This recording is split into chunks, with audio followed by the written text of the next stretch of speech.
Ah, Venice. Venice is one of the most beautiful cities in the world, with canals instead of streets and boats instead of cars. A city that should not exist but does, defying logic and embracing wonder. The moment you step outside the train station, you are greeted by the Grand Canal and the smell of the sea. Across the canal rises the church of San Simeone Piccola, its green copper dome glowing in the sunlight. You hear the water slap against the stone walkways, and the faint chime of church bells in the distance. This is a magical place of timeless charm, where every turn offers a postcard-worthy scene. You could spend an entire week here in Venice, getting lost in its charm, but we only had half a day as we were doing a day trip from Florence. But even if you only have half a day, a trip to Venice is still worth it, and this is what I would recommend.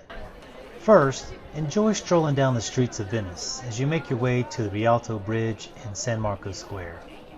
Walking down the streets of Venice feels like entering a labyrinth, a maze of beautiful alleys, tiny courtyards, canal-side walkways, a place unlike anywhere else.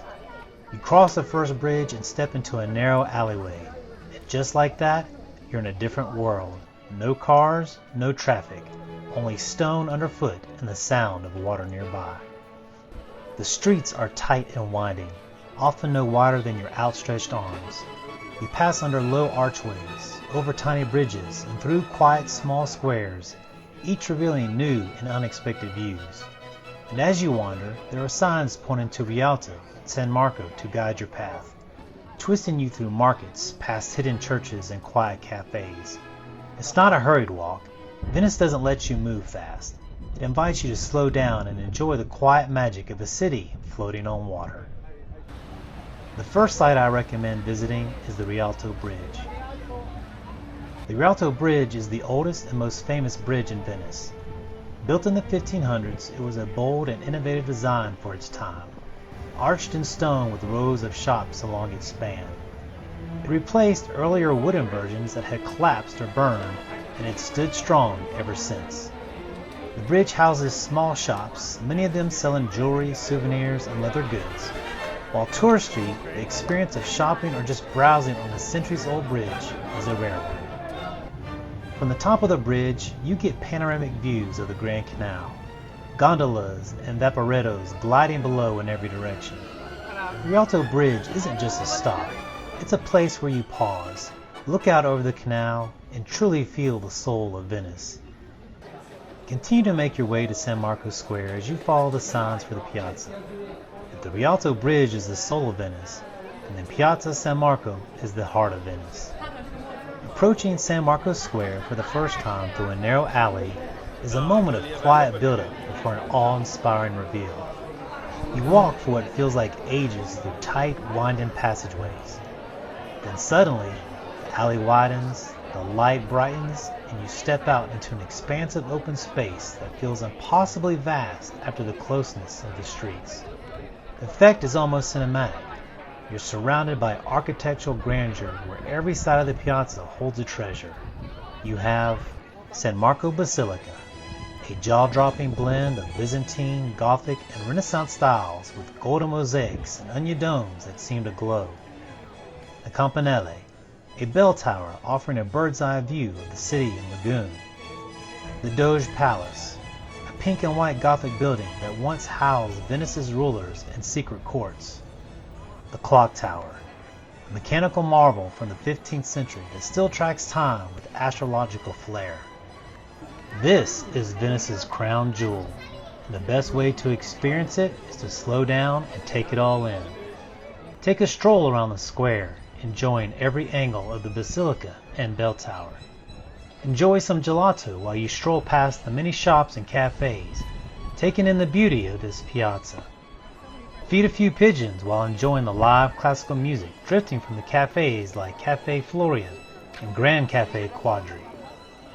Now, if time is short and you can only visit one attraction, then I recommend touring San Marco's Basilica. The Basilica is one of the most iconic churches in the world, rich with history and staggering beauty. The exterior of the basilica is a breathtaking fusion of elegance, symbolism, an east meets west splendor. Its grand facade is layered with ornate arches, slender columns, and richly colored marbles gathered from across the Mediterranean. Above the entrance, brilliant Byzantine mosaics shimmer in the sunlight, telling sacred stories in gold and vivid hues. The upper balcony features a replica of the 4 bronze horses and the ancient Roman statues symbolizing triumph and power. Completed and consecrated in 1094, the basilica became the chapel of the Doge, the Venetian ruler, not a cathedral. It reflected Venice's growing power and cultural links to the Eastern Roman Byzantine Empire. Inside San Marco's Basilica, the beauty is overwhelming. The walls and ceilings shimmer with gold mosaics that cover nearly every surface, depicting biblical stories, saints, and angels in radiant detail. Soft, natural light filters through small windows, making the gold images seem to glow and move as you walk beneath them. Above the high altar glows the Pala di Oro, a golden altarpiece encrusted with precious gems, delicate enamels, and centuries of reverence. The vast domes overhead, supported by massive columns, create a sense of celestial space echoing with history. San Marco's Basilica is not merely a church, it's a visual narrative of Venice's glory as a crossroads of East and West. My next recommendation would be to visit the Doge's Palace. The Doge were the Venetian rulers, and their palace is a masterpiece of Venetian Gothic architecture, where elegance, power, and artistry meet in stunning harmony. Its pale pink and white marble facade, delicately patterned like lace, rises above the Grand Canal with graceful arches and ornate carvings that seem to float above the water. And finally, I would recommend making a trip to the top of the Campanile, the bell tower. Thanks to an elevator, this effortless climb offers amazing views of the city and lagoon for a few euros. Those are the top 3 things I recommend when visiting San Marcos Square. Plus, just the view of the water near the Doge's Palace and all the gondolas rocking in the water offers a panoramic view of the many islands that make up Venice, like Murano and its historic buildings.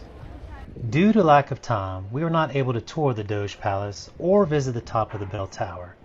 We spent too much time spent wandering the streets of Venice in awe, crossing over canals and arched bridgeways, pausing to watch and listen to the gondoliers singing down the canals, as well as shopping and enjoying some gelato in the piazza. Time can easily get away from you as you get lost in the charm of Venice, which is also a great way to spend your day.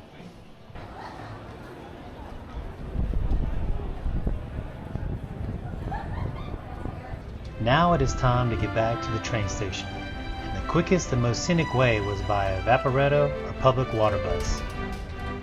There is a station off the Grand Canal located near the Doge's Palace that is easily and quickly accessible. As you glide away from the golden facade of San Marco's Basilica and the majestic Doge's Palace, the view opens onto the shimmering waters, and the domes of the Santa Maria della Salute rise in graceful silhouette.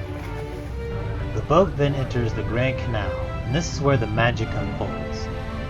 Palazzos with weathered marble facades line both sides, their lower floors brushing the water, balconies draped in flowers or flags.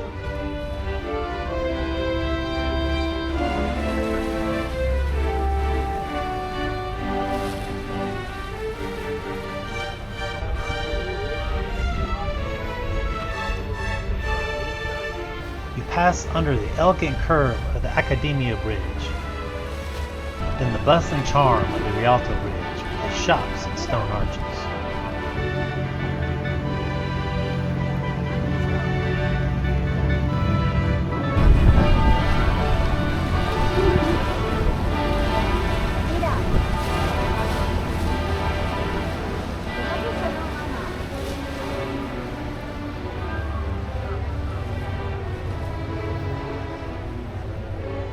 The atmosphere is quiet but alive. The hum of the motor, the splash of water, and the steady rhythm of life and motion. As you near the train station, the domes of San Simeone Piccolo greet you, and the Grand Canal begins to widen once again. It's not just a ride, it's a living postcard, a moving gallery of Venetian beauty history, and soul. Riding the Vaporetto from San Marco Square to the train station is one of the most beautiful and cinematic journeys you can take in Venice, and it was the highlight of our day.